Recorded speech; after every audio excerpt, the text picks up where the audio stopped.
नमस्कार, आदाब, सत श्री अकाल, जय श्री कृष्णा। मैं हूं आपके होस्ट और आपके दोस्त सुहाली जैन और आप देख रहे हैं आपका favourite show beat town diary.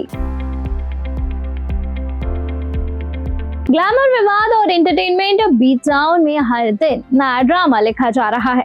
कहीं अजय देवगन की फिल्म चौहान इतिहास और राजनीति के बीच फंसकर सुर्खियों में है, तो कहीं हेरा फेरी 3 को लेकर फैंस के बीच सस्पेंस और बढ़ गया है।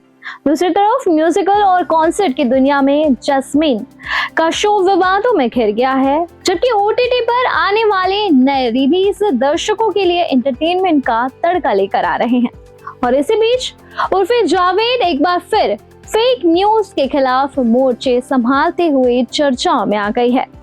चलिए बॉलीवुड की इस रंगीन हलचल भरी दुनिया में चलते हैं, जहां हर कहानी में है ट्विस्ट, टर्न और ताजा तड़का।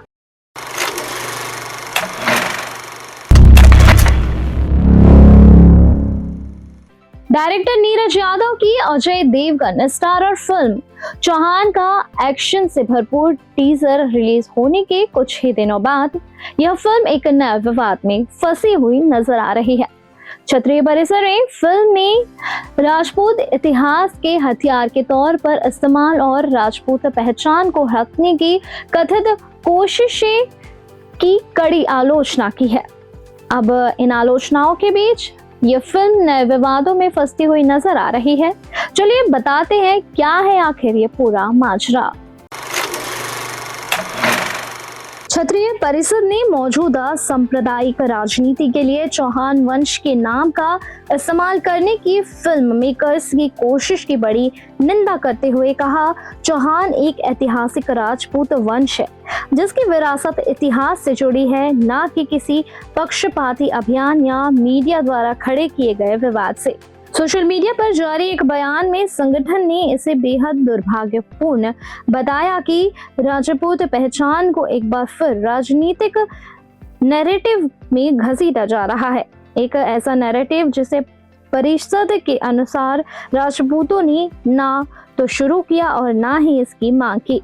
संगठन ने आगे कहा, ऐसे समय में जब मुख्यधारा की मीडिया और सार्वजनिक चर्चाओं में राजपूतों की आवाज को कम प्रतिनिधित्व मिल रहा है, सिर्फ आक्रोश भड़काने, जाति और सांप्रदायिक भावनाओं को उकसाने या राजनीतिक तमाशा खड़ा करने के लिए किसी राजपूत कबीले के नाम का इस्तेमाल करना गैर जिम्मेदाराना और अपमानजनक है। यह कहते हुए कि इस तरह के चित्रण भारतीय इतिहास के प्रति अज्ञानता को दिखाते हैं। संगठन ने बताया कि भारतीय उपमहाद्वीप के अतीत को सरल सांप्रदायिक विभाजनों में नहीं समेटा जा सकता। क्षत्रिय परिषद ने उन मौके का उदाहरण भी दिया जब अफगान और राजपूतों ने एक साथ मिलकर लड़ाई लड़ी थी।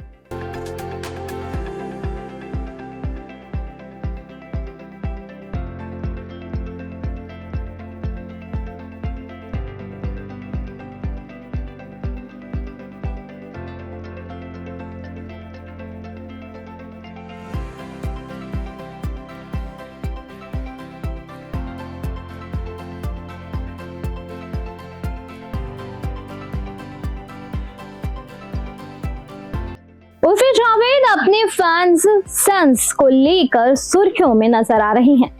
वह सोशल मीडिया पर काफी एक्टिव रहती हैं। वे अपने फैंस से जुड़े रहने के लिए खास तस्वीरें और वीडियोस भी शेयर करती रहती हैं। उर्फी जावेद को लेकर हाल ही में ऐसी खबर सामने आई है कि उन्होंने अपना धर्म बदल लिया है और इस्लाम छोड़कर हिंदू धर्म अपना लिया है। इस बात का दावा दूरदर्शन न्यूज की एक पूर्व पत्रकार ने किया है, जिसके बाद अब उर्फी जावेद का रिएक्शन सामने आया है। साथ ही उन्होंने धर्म परिवर्तन को लेकर सच जाहिर किया है। चलिए हम बताते हैं क्या है आखिर ये पूरी हकीकत। उर्फी जावेद, जो कि अब तक अपने आधे नंगे कपड़ों की वजह से बहुत फेमस थी, she has no other claim to her fame except she was always very less dressed, very obnoxiously dressed and very, shamelessly dressed. मुझे तो उसको देखकर कई बार शर्म आती थी कि कैसे कोई लड़की इतना नंगापन दिखा सकती है। But I guess when you don't have any other talent, any other thing to show, तो आप फिर आधे नंगे कपड़े पहनकर ही कुछ अटेंशन और व्यूज बटोरते हैं। तो well, we are talking about her, so it worked for her, great. मगर अभी उर्फी एक और वजह से न्यूज में है। उर्फी जावेद ने यह ऐलान किया है कि वो अब, उर्फी जावेद जो मुस्लिम थी, अब उन्होंने अपना नाम गीता भारद्वाज कर दिया है, विच मीन्स उन्होंने धर्मांतरण कर लिया है। She has become a Hindu from being a Muslim. क्या कारण है, we don't know, we don't want to know. मगर उर्फी, ये बात कृपया करके आप ध्यान रखिएगा, अगर आप हिंदू धर्म अपना चुके हैं तो थोड़ी सी हिंदू लाज लज्जा भी अपनाइएगा। इस तरह के आधे नंगे कपड़े पहनकर सड़कों पर जाना, नंगापन दिखाना थोड़ा कम करिए। हम हिंदुओं को इतना ज्यादा शरीर प्रदर्शन, अंग प्रदर्शन नहीं पसंद है। I am not moral policing you, but all I am saying is कि अब अगर आप फेमस हो गई हैं, आप एक हिंदू लड़की बन चुकी हैं, आप सक्सेस में भी थोड़ी सी पा चुकी हैं, तो आई थिंक थोड़ा सा अगर आप बेटर ड्रेस करें तो आपको ग्रेसफुली बेटर रिकग्निशन और बेटर सक्सेस जल्दी मिलेगी। तो मेरी शुभकामनाएं हैं आपके साथ कि आप एक आगे चलकर अच्छी सक्सेसफुल एक्ट्रेस या मॉडल या जो भी आप बनना चाहें बने, लेकिन थोड़ा सा आधे नंगे कपड़ों का ध्यान। दरअसल उर्फी जावेद ने अपने इंस्टाग्राम अकाउंट की स्टोरी पर एक पोस्ट लिखा है। इस पोस्ट में उन्होंने उनके धर्म परिवर्तन वाली बात पर गुस्सा जाहिर किया और इसे झूठ बताया। पत्रकार पर गुस्सा उतारते हुए उर्फी जावेद ने पोस्ट में लिखा, कैसे कैसे लोग खुद को पत्रकार कहते हैं। आंटी, थोड़ा होमवर्क कर लीजिए। मैंने कभी नाम या धर्म नहीं बदला। मैं किसी भी धर्म में विश्वास नहीं रखती। उर्फी जावेद ने आगे लिखा, बुराई करनी है तो बेफिक्र करो, लेकिन फेक न्यूज ना फैलाओ। उन्होंने यह भी बताया कि पत्रकार ने उन्हें ट्रिगर करने वाले मैसेज भेजे जिन्हें वे शेयर नहीं कर सकते। उर्फी जावेद के गुस्से के बाद में पत्रकार ने वीडियो डिलीट कर दिया और उर्फी को ब्लॉक कर दिया। यह मामला तब बढ़ गया जब महिला पत्रकार ने अपनी एक वीडियो में दावा किया कि धर्म और नाम दोनों बदल लिए गए हैं। पत्रकार ने दावा किया कि उर्फी ने अपना नाम बदलकर रीता भारद्वाज कर लिया है। आपको बता दें कि उर्फी जावेद टीवी इंडस्ट्री में अपने स्टाइल के लिए जानी जाती है। उन्होंने 2025 में reality show the traitors India जीता और एंगेज रोका या धोखा होस्ट किया है।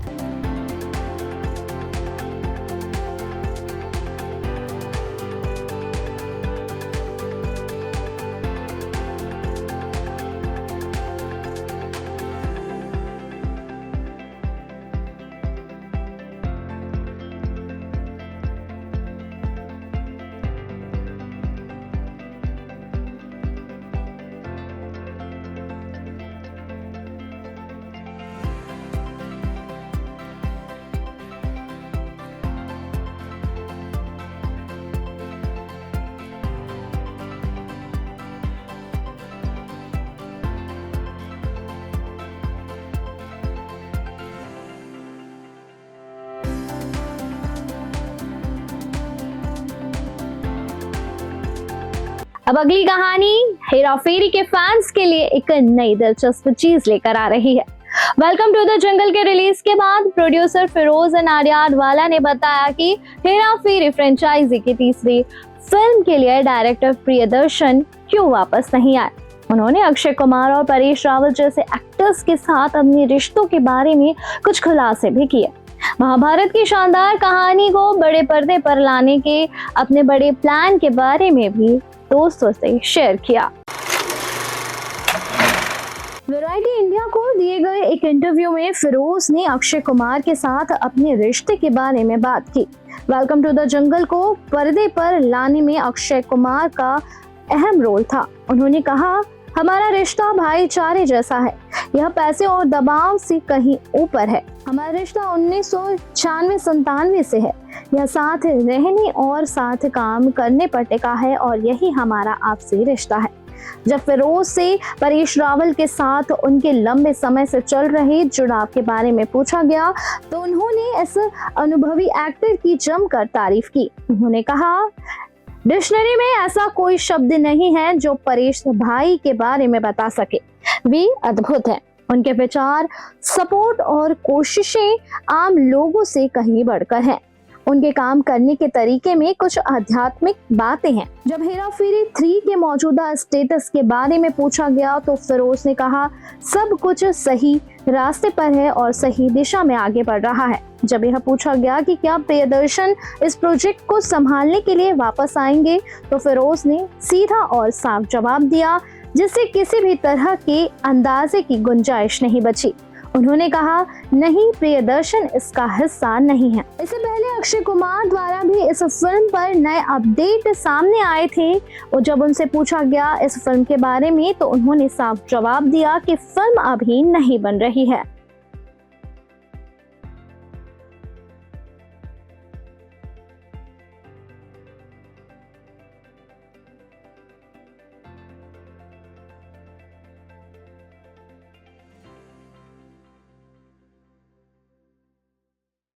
हैदराबाद में हाल ही में हुए कॉन्सर्ट के बाद singer jasmine Sandler social media पर आलोचनाओं का शिकार होती नजर आई, क्योंकि कई लोगों ने इस इवेंट को लेकर निराशा जाहिर की है। कई फैंस का दावा है कि सिंगर तय समय से लगभग 3 घंटे देरी से स्टेज पर आए और उन्होंने परफॉर्मेंस के कुछ हिस्सों में लिप सिंकिंग की। जस्मीन ने 27 जून को हैदराबाद के क्विक एरिना में परफॉर्मेंस दिया था, जिसके बाद यह कॉन्सर्ट ऑनलाइन चर्चा का विषय बन गया। इसके बाद कुछ ही घंटों में सोशल मीडिया पर कॉन्सर्ट में शामिल लोगों की मिलीजुली प्रतिक्रियाएं की बाढ़ आ गई। कई लोगों ने पूरे अनुभव को लेकर निराशा जाहिर की है। नाराजगी सिर्फ परफॉर्मेंस तक ही सीमित नहीं थी। कई सोशल मीडिया यूजर्स ने इवेंट के ऑर्गेनाइजर की भी आलोचना की और खराब कम्युनिकेशन, लंबी देरी और पूरे इवेंट के दौरान मिसमैनेजमेंट का भी आरोप लगाया। कुछ लोगों ने तो इसे लोगों को ठगने का नया तरीका तक कह दिया और ऑनलाइन अपने अनुभव के बारे में भी बताया।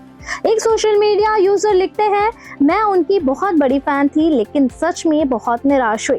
शो रात 8 बजे शुरू होना था लेकिन जस्मीन 11:30 पर आई और ना तो कोई बात कही और ना ही कोई माफी मांगी। पूरे 3 घंटे की देरी और अब आकर लिपसिंग करती हैं और सच में एक लाइव शो में फिर किसी भी थैंक यू, सॉरी या कुछ भी कहे अचानक चली गई।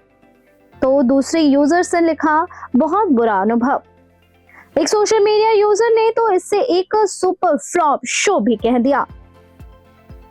जस्मीन सैंडलर का जन्म जलंधर में हुआ था और वह कैलिफोर्निया में पली बड़ी। उन्होंने 2008 में मुस्कान गाने से अपनी सिंगिंग करियर की शुरुआत की और बाद में बोहेमिया के साथ गुलाबी एल्बम पर काम किया। जस्मीन ने बॉलीवुड में सलमान खान की फिल्म किक से सिंगिंग की शुरुआत की। इस फिल्म का उनका गाना या ना मिले बहुत हिट हुआ था। इसके बाद उन्होंने स्ट्रीट डांसर 3D में, इलीगल वेपन 2.0, मुंशिया में तरसनी आया तुझको, रेड 2 में नशा जैसे कई सारे सुपरहिट गाने दिए।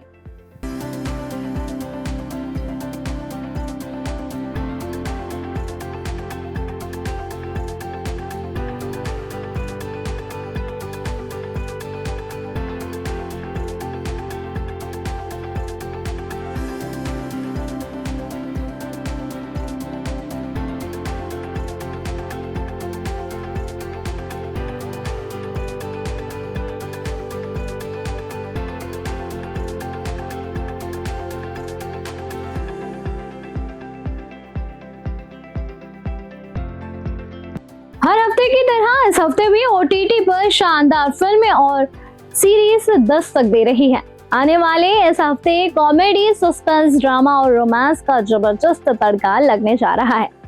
यहाँ एक से बढ़कर एक कहानी देखने को मिलती है। आइए OTT पर रिलीज हो रही इन 5 फिल्मों और सीरीज के बारे में आपको जानकारी देते हैं।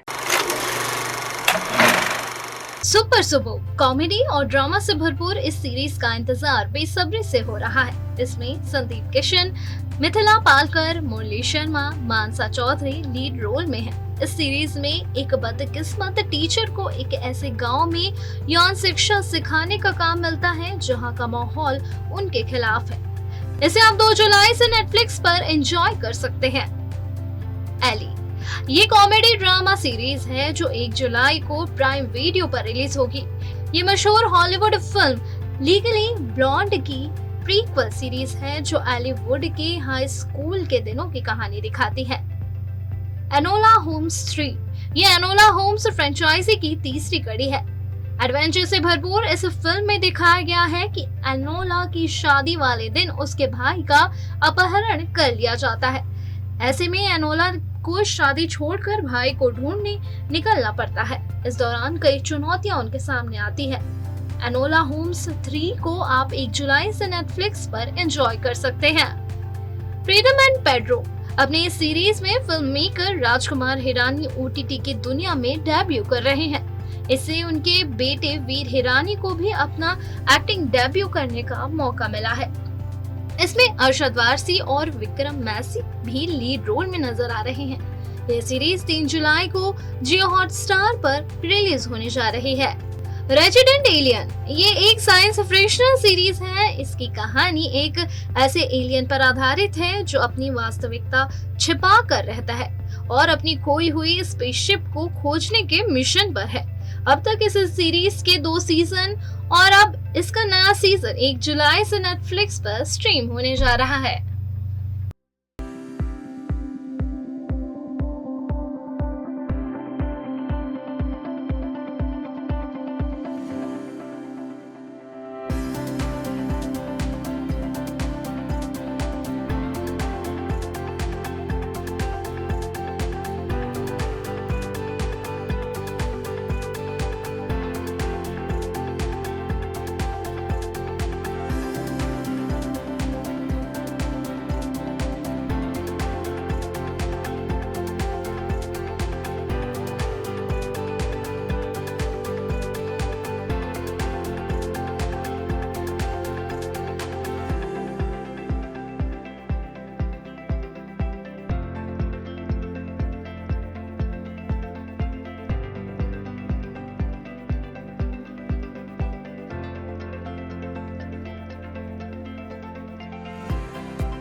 तो ये थी आज की बीट डाउन की बॉलीवुड की चटपटी खबरें। ऐसे ही बॉलीवुड से जुड़े रहने के लिए मेरे साथ यानी सुहाली जैन के साथ देखते रहें बीट डाउन डायरी, सिर्फ और सिर्फ गुजरात न्यूज पर।